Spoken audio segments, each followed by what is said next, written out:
An ordinary bag of sugar is one of the most expensive ingredients in your kitchen. Not because sugar is rare, but because the U.S. government keeps American prices far above the world's. For nearly a century, the U.S. sugar program has made you pay that gap on grocery trips, through bread, soda, candy, and a child's birthday cake. Here's the part that makes it strange. On paper, the program costs the federal budget almost nothing. It is officially a no-cost policy. In real life, it pulls billions of dollars a year out of consumers' pockets, without ever appearing as a tax. The cost shows up fast. Americans have paid more than double the world price for refined sugar. Between 2013 and 2024, the global price rose 16%, while the U.S. price nearly doubled, climbing almost 99%, until shoppers paid a 110% premium over everyone else on Earth. This hidden tax drains $2.4 billion to $4 billion from consumers every year. And one watchdog tallied $18 billion in excess costs over a single 36-month stretch. The wider economy ends up poorer by about $1 billion a year. The program does not look expensive in Washington because the bill is hidden at checkout.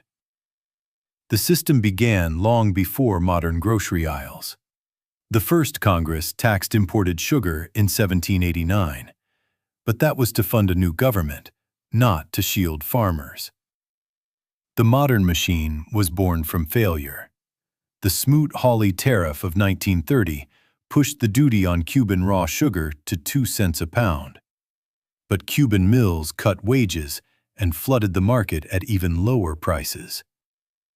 In May 1934, President Franklin Roosevelt signed the Jones-Costigan Act, and Washington moved from border tariffs to hard quotas. From then on, the government decided how much sugar the country needed and who was allowed to sell it, letting the American price break away from the rest of the planet. Once a quota became valuable, sugar turned into political currency. Before Fidel Castro took power, Cuba held a quota of roughly 3.29 million tons and supplied about a third of everything Americans consumed. In 1960, after Castro seized American-owned assets, President Eisenhower slashed the Cuban quota to 0, killing a trade that had carried 80% of all Cuban exports. Those millions of tons were then parceled out. Domestic growers pocketed a bonus of more than 476,000 tons, and the rest went to 24 friendly nations for staying loyal. By then, sugar was hard currency in the Cold War. The program nearly died once, then came back stronger. Congress let the Sugar Act expire on the final day of 1974. Prices tripled, and then the market crashed. Lawmakers rebuilt the system in 1981 around 4 pillars.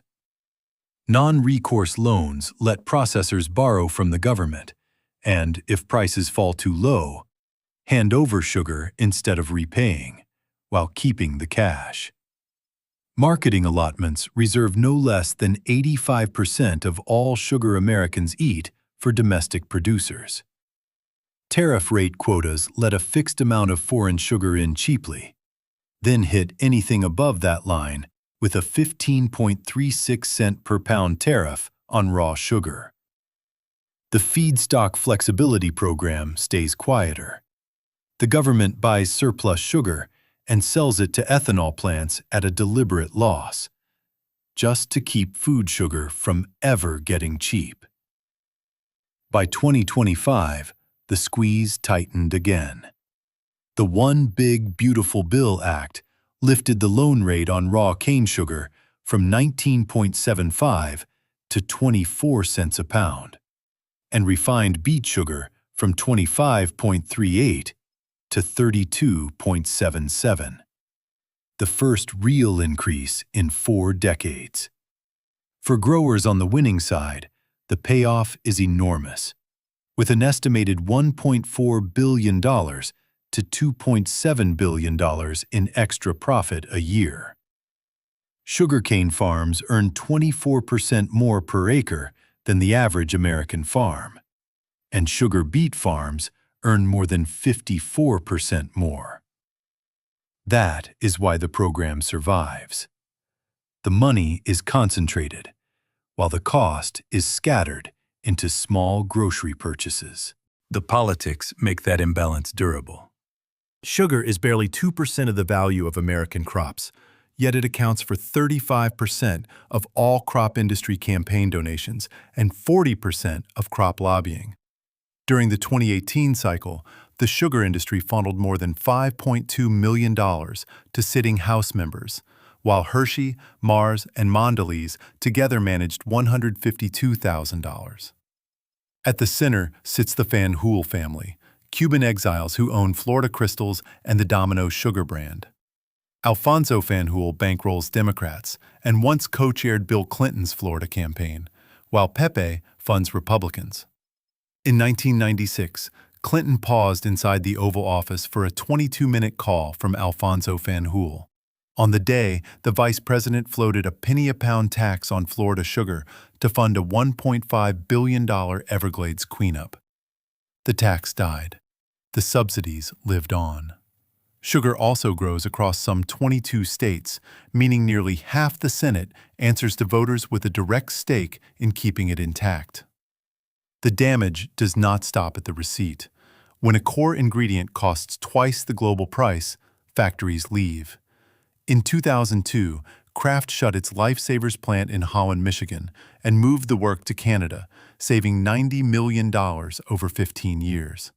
The maker of Oreos pulled production out of Chicago and sent it to Mexico, taking 600 jobs with it. Brock's stings even more.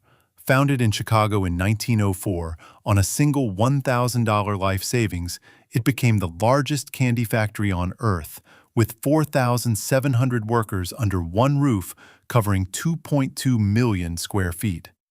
By 2001, Brock's announced it was closing and heading for Mexico, blaming the high cost of domestic sugar. Since 1997, more than 100,000 jobs across sugar-using industries have vanished, and the Commerce Department found that for every single sugar-growing job saved, almost 3 manufacturing jobs are wiped out. Then comes the twist. The program is turning on the farmers it was built to protect. The 15.36-cent wall has been frozen since 2000, and inflation has chewed away nearly half its real strength. Brazil can now land raw sugar on American docks for around 15 to 16 cents a pound, cheap enough to climb over the barrier. Overquota imports once trickled in near 10,000 tons a year, but in 2024, they burst to a record 1.2 million tons, with Brazil behind roughly 80% of the surge.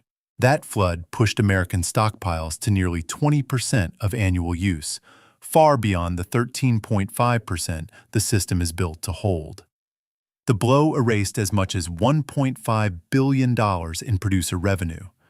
By early 2026, the government was rushing $150 million in emergency bridge payments to sugar farmers, with another $89 million in disaster aid right behind. That is the paradox of American sugar. A policy that costs the federal treasury almost nothing drains a fortune from everyone else. It survives because the winnings pour into a small circle of powerful families and processors, while the bill is shattered into pennies across more than 330 million people who rarely notice the charge. The sugar program was never truly free. You have simply been paying for it under another name, at the checkout aisle, week after week after week.